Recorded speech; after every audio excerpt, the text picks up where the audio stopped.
Saatnya topik pertama dalam Dialog Sapa Indonesia Malam, Saudara. Menko Bidang Perekonomian Erlangga Hartarto menanggapi polemik penetapan kelompok ekonomi atau desil yang dianggap tidak sesuai dengan kondisi masyarakat. Ia menyebut kelompok desil masih bisa berubah karena survei ekonomi sedang berjalan saat ini. Erlangga menyebut penentuan desil ekonomi masyarakat merujuk pada data Tunggal Sosial Ekonomi Nasional atau DTSEN. Menurutnya data itu bersifat dinamis karena masih bisa berubah sesuai hasil survei ekonomi yang sedang berlangsung. Sebelumnya keluhan atas penetapan desil viral di media sosial karena ada sejumlah warga yang merasa nilai desil mereka tidak sesuai dengan kondisi ekonomi saat ini.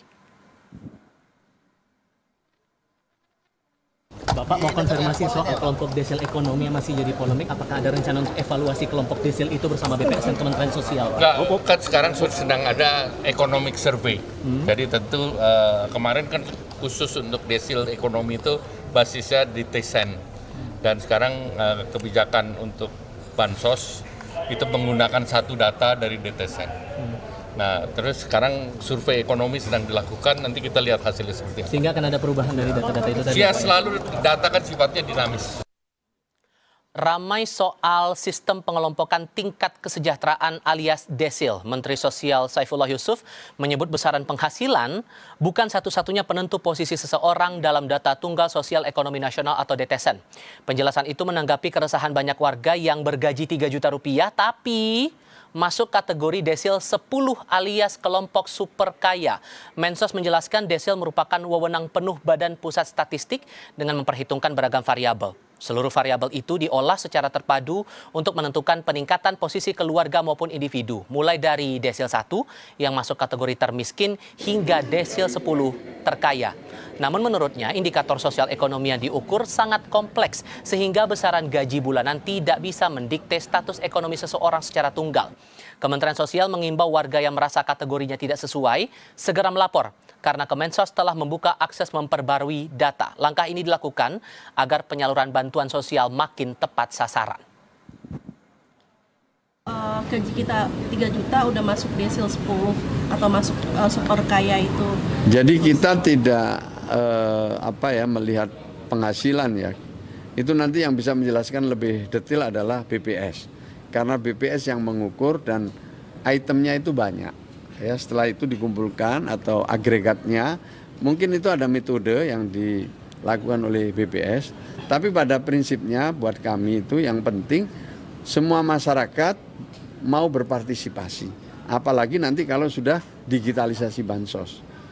Jadi semua saya kira kita perlu terus bersosialisasi, maksud saya menyosialisasikan pemutakhiran ini dan mekanismenya kita permudah ya agar mudah dijangkau oleh semua pihak. Gitu. Kami juga mencermati Menteri ESDM Bahlil Lahadalia yang bertemu dengan Menteri Keuangan Purbaya Yudi Sadewa beberapa waktu lalu untuk membahas rencana pembatasan BBM subsidi. Keduanya bilang pembatasan BBM subsidi dilakukan agar penerima tepat sasaran. Menteri Keuangan Purbaya menyebut kemungkinan pembatasan BBM subsidi untuk desil 9 dan 10 dalam beberapa bulan ke depan. Ia memastikan indikator pembatasan BBM subsidi berbasis tingkat perekonomian seseorang.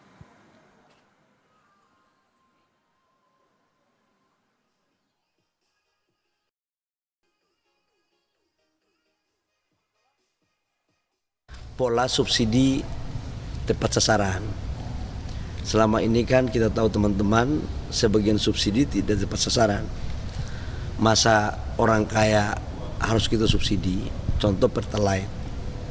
Desil 9, desil 10 masih dapat subsidi.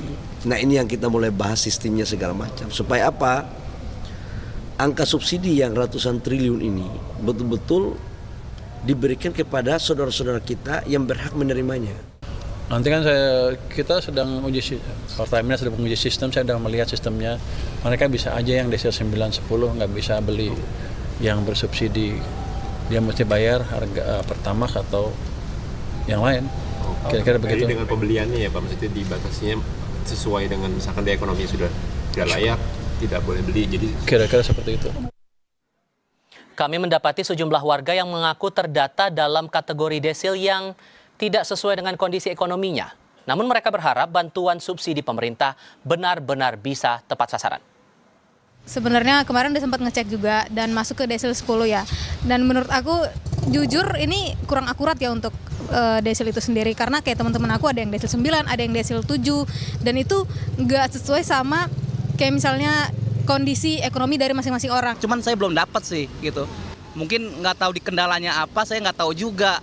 Kemarin saya ngecek di kelurahan sih kendalanya di KTP, ya kan itu pegawai swasta. Saya masukin itulah pekerjaan gitu, makanya saya rubah lagi. Nggak tahu sih, saya belum cek juga sih. Pertalite ya, dan masih banyak emang beredar juga di media sosial yang pakai Pertalite itu adalah orang-orang yang masih mampu untuk membeli bensin, bahan bakar di atas Pertalite gitu. Jadi menurut aku masih disayangkan banget sih.